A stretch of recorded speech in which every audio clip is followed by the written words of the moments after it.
Today we're going to be demonstrating welding screen cloth onto stainless steel using what we refer to as two-gun welding, putting two welds in at the same time.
Okay, if you notice, it's a little cumbersome holding two welding torches at the same time.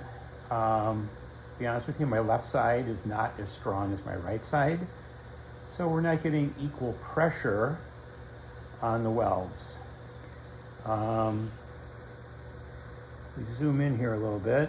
Okay, you can see that this weld didn't capture quite as many wires as this one or even this one.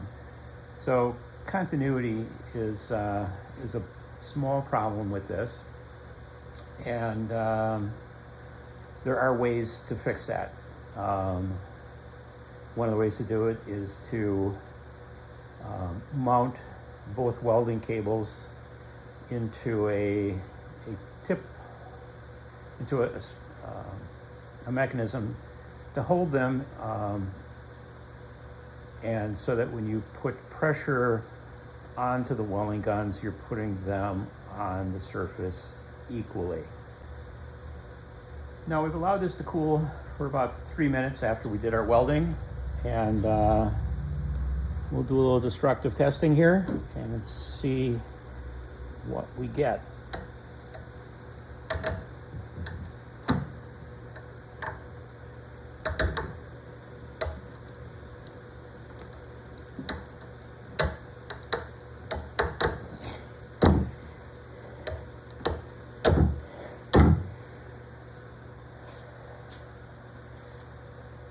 And that was harder than it actually looked.